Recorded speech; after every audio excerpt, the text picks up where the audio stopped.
Medical మరియు health care రంగంలో bright future కోసం వెతుకుతున్నారా? అయితే అరోరా అందిస్తున్న best paramedical and allied health sciences courses లో జాయిన్ అవ్వండి. మా మనవరాలకు సంబంధం కుదిరేలా ఉంది. మీరు అనుమతిస్తే రేపు బందర్ దాకా వెళ్ళొస్తాను. అలాగే. అమ్మాయి కాసిన మంచినీళ్ళు పట్టరా. నిన్నేనమ్మాయి మంచినీళ్ళు పట్టరా. అమ్మాయా? అమ్మాయి ఏమిటి? నాకు పేరుందిగా. అయినా మీకు సేవలు చేయడానికి నేనేమైనా ఇంట్లో పని మనిషిని అనుకున్నారా? నేను చిటికేస్తే 100 మంది క్యూలో నిలబడి నాకు సేవలు చేస్తాను. నేను ఇంటర్నేషనల్ సిమెంట్ ఫ్యాక్టరీ యజమాని కూతుర్ని. ఆయన కోట్లాస్తికి ఏకైక వారసురాల్ని. ఆఫ్టర్ ఆల్ మీకు నేను మంచినీళ్ళు తెచ్చివ్వాలా? వయసు రాగానే సరిపోదండి, ఎవరితో ఎలా మాట్లాడాలో కూడా తెలిసి ఉండాలి. Mind it, mind it, mind it, mind it.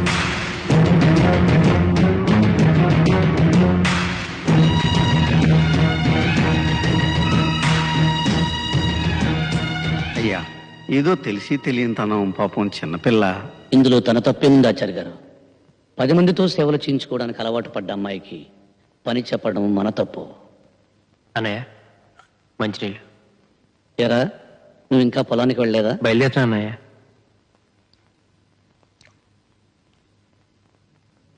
సరే, తొందరగా వెళ్ళి దగ్గరుండి కలుపు తీయించు. అలాగే అన్నయ్య.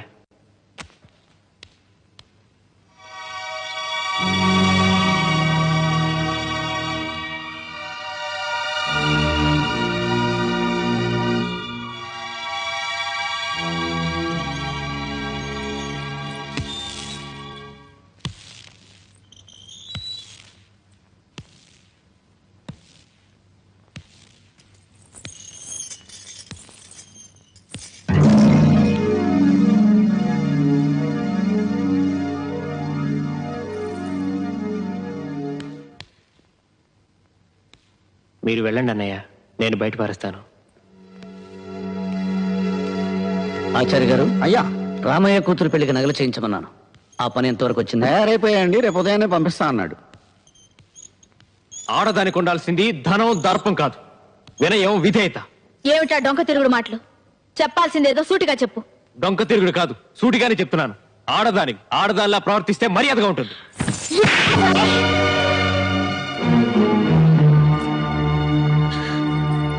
బాబు, నువ్వు లోపలికి వెళ్ళు.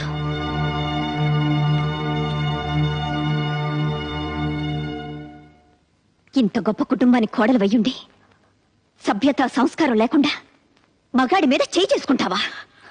కనీసం పనివాళ్ళున్నారని ఇంగిత జ్ఞానం కూడా లేకుండా పోయిందా నీకు? తప్పుడు మాట అంటే చెంప పగలగొట్టాను. తప్ప? అయినా నువ్వెవరు నాకు అడ్వైస్ చేయడానికి? నాకు అత్తగారివా? కోడలిగా ఈ ఇంట్లో దీపం పెట్టడానికి నువ్వెలా వచ్చావో నేను అలాగే వచ్చాను. దీపం పెట్టడం అంటే నూనె పోసి వత్తి వేసి వెలిగించడం కాదే. పోయే వరకు మనం బ్రతకాల్సిన ఈ ఇంటి పరువు, మర్యాద కాపాడమేనే దీపం పెట్టడం అంటే. నువ్వు చెప్తే తెలుసుకోవాల్సిన స్థితిలో నేనేం లేను. నేను నీకంటే ఎక్కువ చదువుకున్న దాన్ని, నాగరికత తెలిసిన దాన్ని.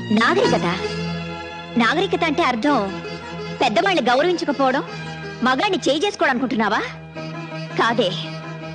పట్టు చీర కట్టినా, పాతి చీర కట్టినా ఎదుటి వాళ్ళు చేతులెత్తి నమస్కరించేలా ఉండటమేనే నాగరికత అంటే. చూడు, ఇంకో ఆర్గ్యుమెంట్స్ అనవసరం.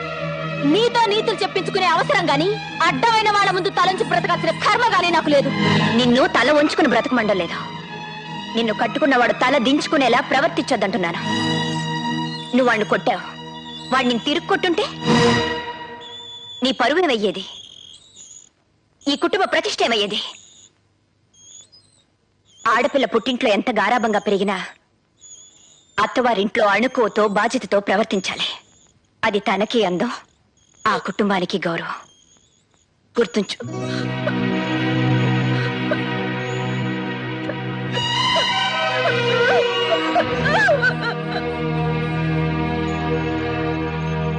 ఏమిటి అలా చూస్తున్నావు?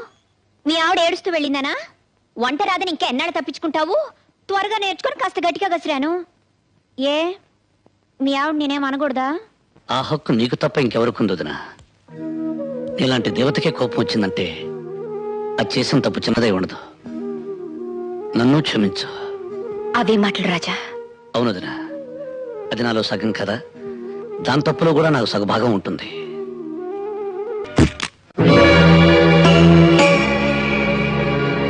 భారతి పుట్టింటికి వెళ్తుందన్నయ్య. అలాగా, చాలా సంతోషం. పెళ్ళైన తర్వాత నువ్వు కూడా వాళ్ళ ఇంటికి ఎప్పుడు వెళ్ళలేదు కదా, వెళ్ళి సరదాగా 4 రోజులు గడిపిరండి. నేను వెళ్ళడం లేదన్నయ్య. అదేంట్రా అమ్మాయిని ఒంటరిగా ఎలా పంపిస్తావు? ఇక్కడ పనులు ఎప్పుడూ ఉండేవిగా, ఇద్దరు వెళ్ళండి. అది కాదన్నయ్య, తనకి తిరిగి వచ్చే ఉద్దేశం ఉంటే వెళ్ళి వదిలి రావచ్చు, కానీ తను ఇంకెక్కడికి రానంటుంది. రాజా, అర్థం లేకుండా ఏమిట్రా మాటలు? పెళ్ళి 4 నెలలు కూడా కాలేదు, భార్యను పుట్టింటికి పంపించేస్తావా? ఈ ఊరందరికీ మంచి చెడు చెప్పే కుటుంబం రామంది. ఈ విషయం 10 మందికి తెలిస్తే ఏమనుకుంటారో ఆలోచించావా?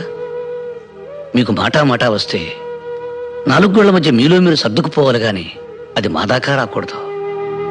ఒక్క విషయం గుర్తుపెట్టుకోరా, నారు నాటితే వరి పెరుగుతుంది, మాట జారితే గొడవ పెరుగుతుంది. కానీ ఏం నాటకుండానే గడ్డి పెరుగుతుంది. తను పట్నంలో పెరిగిన పిల్ల, మన పద్ధతులు కొన్ని తెలిసుండకపోవచ్చు. అలాంటప్పుడు తనకి వివరించి చెప్పవలసిన బాధ్యత మంది. అర్థం చేసుకునే వాళ్ళకి చెప్పొచ్చు అన్నయ్య, అర్థం చేసుకునే వాళ్ళకి ఏం చెప్పినా ప్రయోజనం ఉండదు. అందుకే పంపించేద్దామని నిర్ణయించుకున్నాను. నిర్ణయం తీసేసుకున్నావన్నమాట. అది కాదన్నయ్య. రాజా, అసలు భార్య అంటే ఏమిటో, ఆవిడ విలువేంటో తెలిసిన వాడివైతే అంత తేలిగ్గా ఆ నిర్ణయం తీసుకునేవాడివి కాదు. మనకేదైనా జరిగితే తల్లి ఏడవడం, తల్లికి ఏమైనా జరిగితే మనం బాధపడడంలో ఆశ్చర్యం లేదురా. ఎందుకంటే ఒకే రక్తం పంచుకు పుట్టినవాడం కాబట్టి ఆ బంధం బాధ ఉంటాయి. కానీ ఎక్కడో పుట్టి ఎక్కడో పెరిగి పెళ్లి అనే 2 అక్షరాలతో మన ఇంట్లోకి అడుగుపెట్టి సర్వం మనకు అర్పించి సర్వస్వం మనమే అనుకుని మనకేదైనా జరిగితే విలవిల్లాడిపోతుంది. అదేరా భార్య అంటే. కంప్యూటర్ కాలంలో కూడా కట్టిన తాళికి ఇంకా విలువ ఉందంటే ఆ గొప్పతనం కట్టిన వాడిది కాదురా, కట్టించుకున్న ఆమెది. ఎందుకంటే ఆ పసుపు తాడుతో నువ్వు వేసిన 3 ముళ్ళకి తన జీవితాంతం కట్టుబడి ఉంటుంది కాబట్టి. భార్య అంటే నిప్పు లాంటిది. దాని విలువ తెలిసి మసలుకుంటే దీపమై జీవితాంతం వెలుగునిస్తుంది.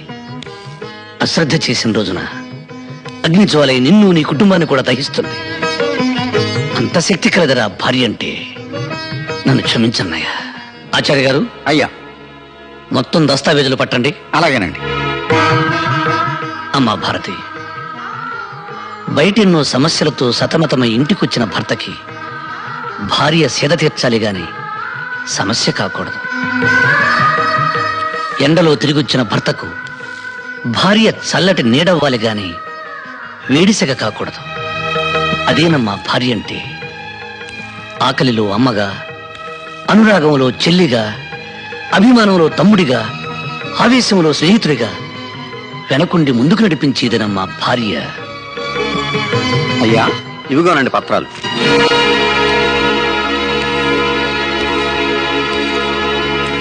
భారతి, మాకెక్కడెక్కడ ఏ ఆస్తులున్నాయో మాకే పూర్తిగా తెలియదు. వాటికి సంబంధించిన పత్రాలు ఇవి. నువ్వెక్కడ సంతకాలు పెట్టమంటే అక్కడ సంతకాలు పెట్టడానికి మా 3 అన్నదమ్ముల్లో ఎవరూ వెనకాడరు. లక్ష్మి, ఆ తాళాలు ఎలా ఇవ్వు.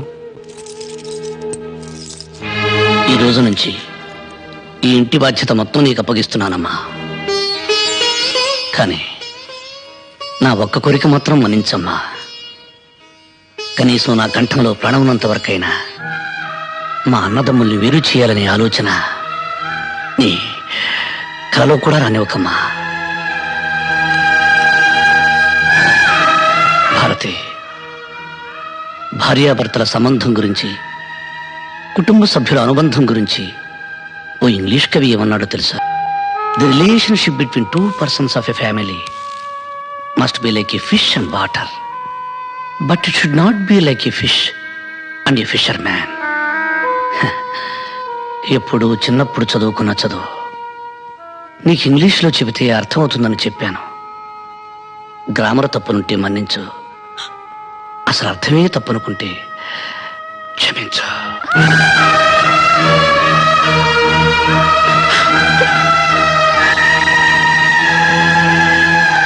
చాలా సంతోషం అమ్మా. ఈరోజు మీ కారణంగా నా జీవితంలో ఎప్పటికీ చూడలేననుకున్నది ఒకటి చూశాను, వినలేననుకున్నది ఒకటి విన్నాను. అవేంటో చెప్పమంటారా అమ్మా?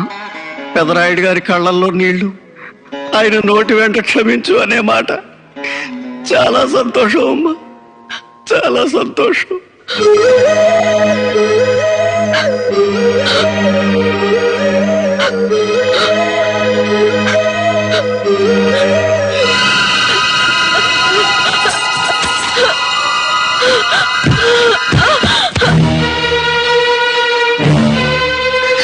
అమ్మ భారతి, భారతి, భారతి, రవి నీ పట్టు.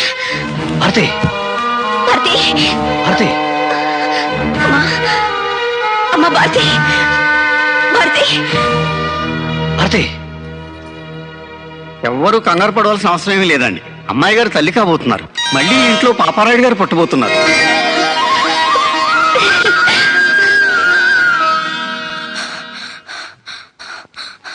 రాజాబాబు, రాజాబాబు, ఏంట్రా ఏమైంది? టీచర్ గారు కళ్ళు తిరిగి పడిపోయారు. ఎక్కడ? వాళ్ళ ఇంట్లో అండి. అలాగా?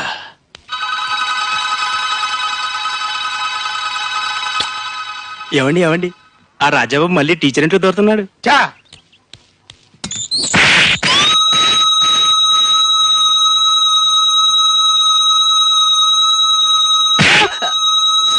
ఎవడో ఇంట్లో దొరికితే నీకెందుకురా? ఆల్రెడీ ఈ బైక్ అవుట్, ఇంకా రీసౌండ్ తగ్గలేదు. ఉన్న ఈ బైక్ కూడా పోగొట్టుకోమంటావా? నేనేం చూడలేదు, నాకేం తెలీదు, నాకేం తెలీదు బాబు, నేనేం చూడలేదండి, నాకేం తెలీదు బాబు, నాకేం తెలీదు, నాకేం తెలీదు.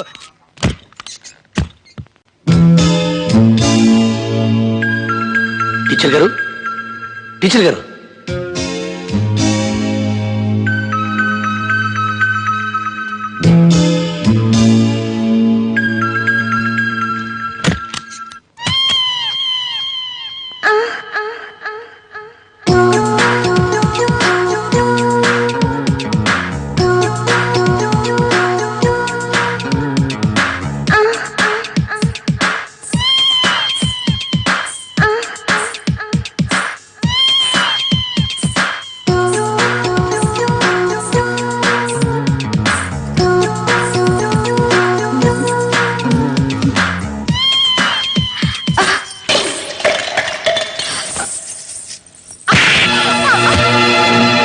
వేషాలు వేసామంటే చీరేస్తాను.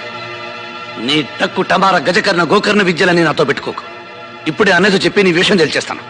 పెట్టే బేడ సర్దుకుని సిద్ధంగా ఉండు. ఏమండి, నన్ను క్షమించండి. మగ దిక్కులేని ఒంటరి ఆడదాన్ని. ఈ ఊళ్ళో అడుగు పెట్టిన రోజే మీ మీద మనసు పడ్డాను. మీలాంటి ఉత్తముడికి భార్యని ఎరహత నాకెట్లూ లేదు. కనీసం మీ మనిషిగా మీ నీడలో బతకాలని ఆశపడ్డాను. ఆ తాపత్రయంతో అతిగా ప్రవర్తించి మిమ్మల్ని నొప్పించాను. అర్థం చేసుకోండి please.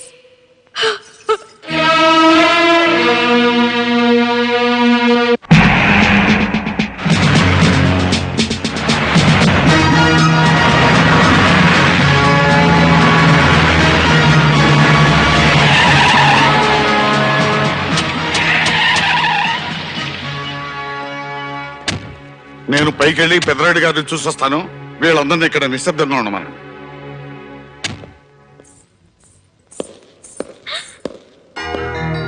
Hi daddy. Hi baby. Daddy బాగున్నారా? బాగున్నానమ్మా. అందరూ ఎలా ఉన్నారు?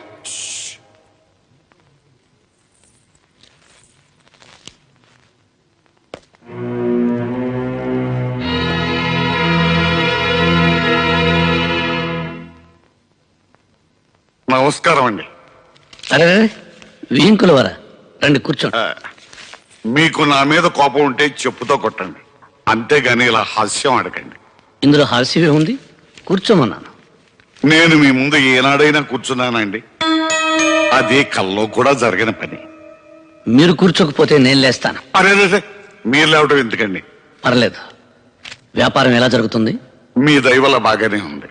ఇందులో మాదయ్యే ఉందండి, అంతా భగవంతుని దయ. అమ్మమ్మమ్మ అలా అనకండి. ఆ రోజుల్లో మీ తాతగారు, మీ నాన్నగారు, ఆ తర్వాత మీరు మా వెనకుండా నడిపించబట్టే ఈ రోజున మాకింత ఆస్తి ఫ్యాక్టరీలో ఉన్నాయి. ఇవాళ మా కుటుంబం ఇంత పచ్చగా ఉంది అంటే మీరు పెట్టిన భిక్ష కదండి. ఫ్లైట్ 8 గంటలకి 9:30 సార్. బోర్డింగ్ బస్ తీసుకున్నారా? సురేష్ వెళ్ళాడు సార్. ఢిల్లీలో మీరు దిగ్గానే మిమ్మల్ని రిసీవ్ చేసుకోవడానికి కిషోర్ వస్తాడు సార్. గుడ్. నమస్కారం అండి.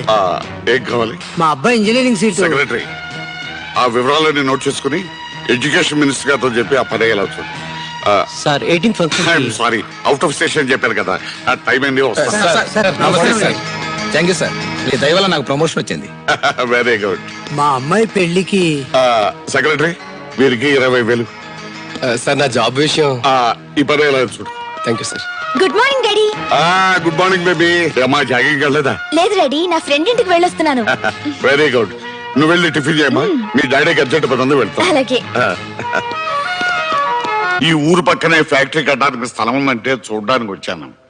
ఎలాగో ఇంత దూరం వచ్చాను కదా, మిమ్మల్ని కూడా చూసి వెళ్దామని వచ్చాను. వస్తానండి. అలాగే, అమ్మాయితో మాట్లాడి వెళ్ళండి. లేదండి, కొంచెం అర్జెంట్ పని ఉంది. అదేంటండి, ఇంత దూరం వచ్చి కనీసం కన్న కూతురు ఎలా ఉందో అడగకుండా వెళతారా? అందులో నువ్వు అమ్మాయి ఒట్టి మనిషి కూడా కాదు.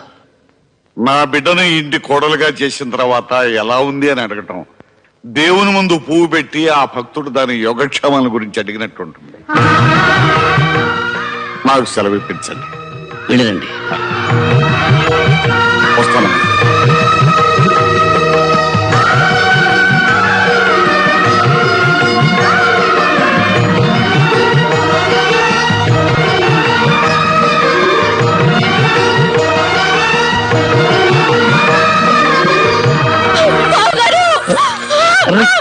ఏమిటమ్మా ఇది? నన్ను క్షమించండి బావగారు, నన్ను క్షమించండి. అవివేకంతో చాలా పొరపాట్లు చేశాను. నన్ను క్షమించాలని ఒక్క మాట చెప్పండి బావగారు.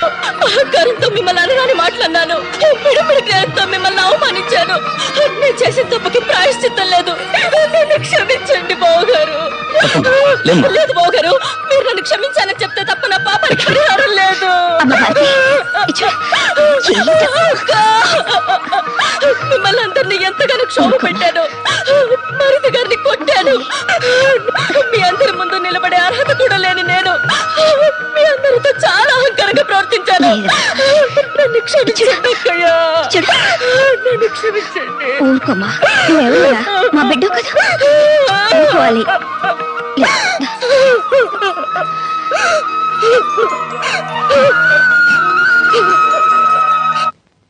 ఎవరి మీద అభండాలు వేస్తున్నావు? పుట్టి బుద్ధరిగిన దగ్గర నుంచి అది ఎలాంటి వంశమో మా అందరికీ తెలుసు. వాళ్ళు పరాయి స్త్రీ వైపు కన్నెత్తి కూడా చూడరు.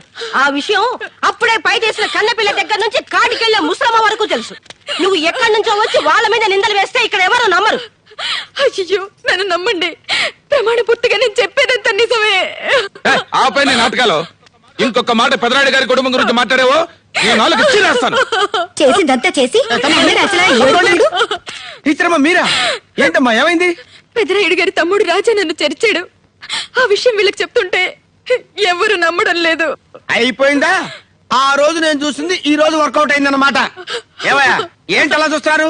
ఒక ఆడకూతురు నడి రోడ్డు మీద ఏడుస్తుంటే మీకు పాపం అనిపించగలరా? పెదనాయుడు గారి కుటుంబానికి ఒక న్యాయం, మిగతా వాళ్ళ కుటుంబానికి వేరే న్యాయమా? పెదనాయుడు గారి కొమ్ములు వెళ్తున్నాయా?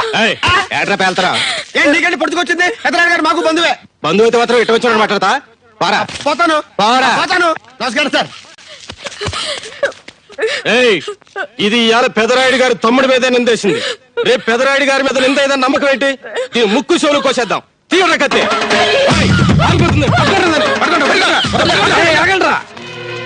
అందరూ జాగ్రత్తగా వినండి. ఈ విషయం ఎట్టి పరిస్థితుల్లోనూ పెదరాయుడు గారి దాకా వెళ్ళటానికి వీల్లేదు, గుర్తుంచుకోండి.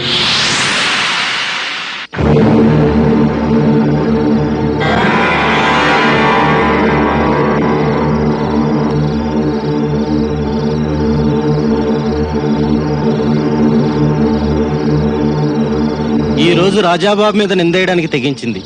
రేపు ఎంతకైనా తెగిస్తుందని ఊరి నుంచి తరిమేయాలనుకున్నామయ్యా. ముక్కు మొహం తెలియని టీచర్ అమ్మ వల్ల నిప్పులాంటి మీ వంశానికి మచ్చ రాకూడదనే అలా చేసామండి అయ్యా. కానీ ఇంత పని చేస్తుందని అనుకోలేదు.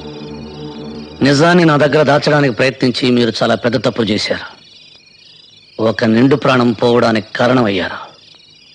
నా మీద గౌరవం ఉన్న వాళ్ళు చేయవలసిన పని కాదు ఇది. తప్పైపోయింది, మమ్మల్ని క్షమించండి అయ్యా. ఆచార్య గారు, అయ్యా తెల్లవారగానే పంచాయతీ. పెదరాయుడు గారు ఇన్నాళ్ళు ఇచ్చిన తీర్పు ఒక ఎత్తు, ఇప్పుడు ఇచ్చే తీర్పు ఒక ఎత్తు. అవునవును, మరి సొంత తమ్ముడు గొడవ కదా. ఏమండి, మీ తీర్పు గురించి మాట్లాడేందుకు దాన్ని కాను, కానీ ఒక్క మాట గుర్తు చేయకుండా ఉండలేకపోతున్నాను. మీరు తీర్పునివ్వబోయేది మీ తమ్ముడి మీద కాదు, మనం పెంచుకున్న బిడ్డ మీద, మన పెంపకం మీద, ఆ నమ్మకం మీద. తొందరగా పదండ్రా, పంచాయతీకి పెదరాయుడు గారు వచ్చే టైం అయింది. భార్యగా మనసు పంచుకున్న నాకంటే అన్నగా రక్తం పంచుకున్న మీకే మీ తమ్ముడి మంచితనం గురించి బాగా తెలుసు. అంతకు మించి చెప్పడానికి నాకు వయసు చాలదు, అర్హత లేదు. ఇయ్యాలేం తీర్పు చెప్తాడో చూడాలా. బంధువా పరాయుడని చూసి తిరుపు చెప్పేయాలి. వాడు పెదరాయుడు వంశంలో లేదురా.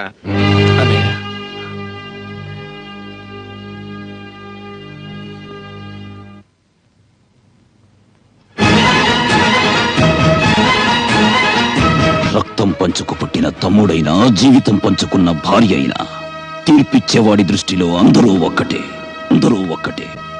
ఆపు! నువ్వు చేతులు కట్టుకుని కన్నీళ్లు పెట్టుకున్నందువల్ల ప్రయోజనం ఉండదు. ఈ పాపారాయుడు తీర్పులో మార్పు ఉండదు. మీరిద్దరూ ఒకే కడుపున పుట్టినంత మాత్రాన నువ్వు చేసిన తప్పు వీడి మంచితనం వల్ల ఒప్పైపోదు. ఎవడి తప్పు వాడిది, ఎవడి ఒప్పు వాడిది. న్యాయానికి తెలిసిన బంధం, బంధుత్వం ఒక్కటే. ఒప్పు చేసిన వాడు దానికి బంధువు, తప్పు చేసిన వాడు దానికి శత్రువు.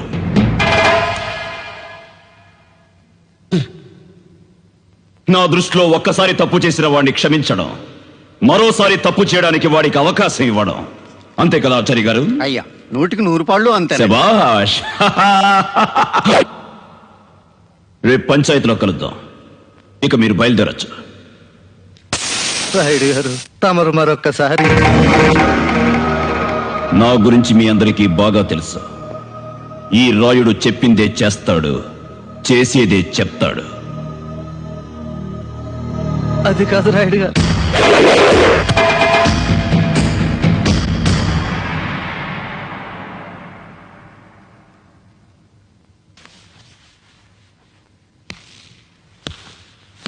పెదరాయుడు, నీ పెళ్లి చూపుల విషయం నా తోడబుట్టిందంతా చెప్పావా? చెప్పాను నాన్నగారు. శభాష్, బయలుదేరు.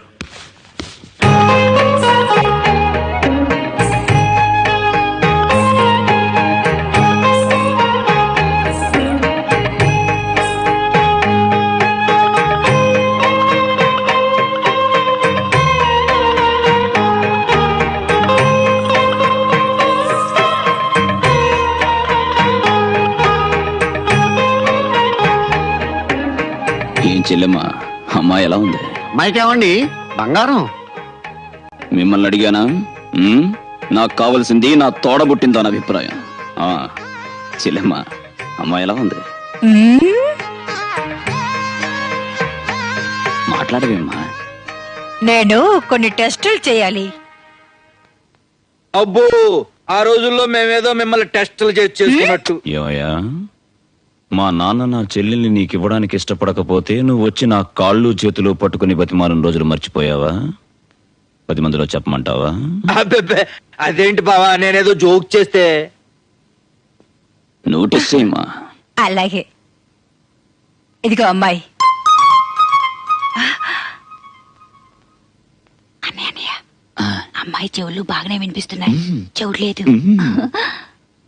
అమ్మాయి, ఒకసారి పైకి లేచి అటు ఇటు నడిచి చూపించమ్మా.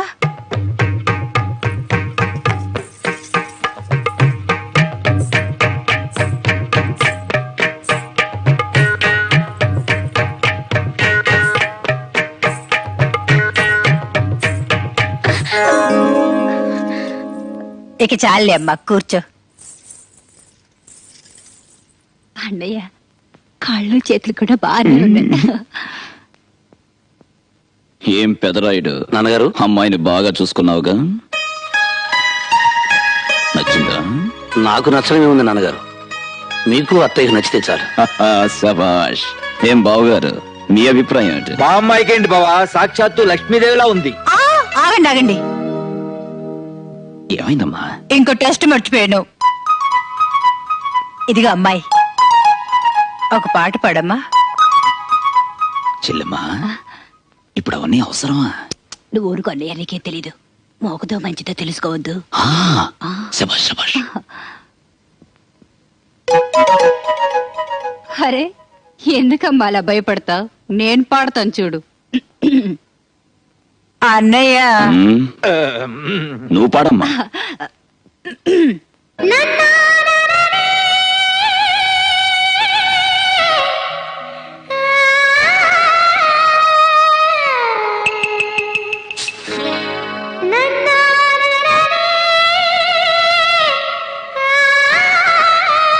శభాష్. బాగుంది. కాస్త నవ్వుతూ పాడమ్మా. ఇందుకే ఆ పిల్ల ప్రాణాలు అలా చేస్తావు. అబ్బా, మీరు ఊరుకోండి. పళ్ళ వరుస ఎలా ఉందో తెలియద్దు. నువ్వు పాడమ్మా.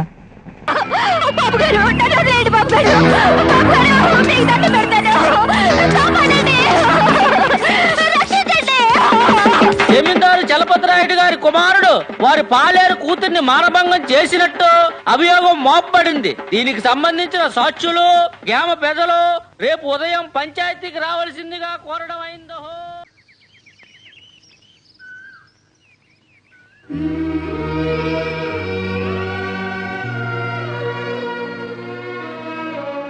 ఏమండి బాధపడుతున్నారా? బాధ కాదు భారతి. ఆడదాని వల్ల రాజ్యాలు సామ్రాజ్యాలు కూలిపోయాయని పుస్తకాల్లో చదివాను. కానీ నా మీద ఆశపడ్డ ఆడదాని కోరిక కాదన్నందుకు నా జీవితం ఎలా అవుతుందనుకోలేదు. మీరేమనుకోనంటే మిమ్మల్ని మాట్లాడగనా? ఏమిటి? మీరే పాపం ఎరగరని మీకు తెలుసు, నాకు తెలుసు. కానీ పంచాయతీలో ఆ మాట బావగారితో ఎందుకు చెప్పలేదండి? అన్నయ్య అడగలేదు, నేను చెప్పలేదు. ఇంతవరకు ఆయన అడగంది ఏదీ నేను చెప్పలేదు. ఆయన చెప్పంది ఏదీ నేను చేయలేదు. అది కాదండి. చూడు భారతి, ఆ రోజు రాముడు అడవులకు నేను ఎందుకు వెళ్ళాలని ప్రశ్నించుంటే రామాయణం జరుగుండేది కాదు.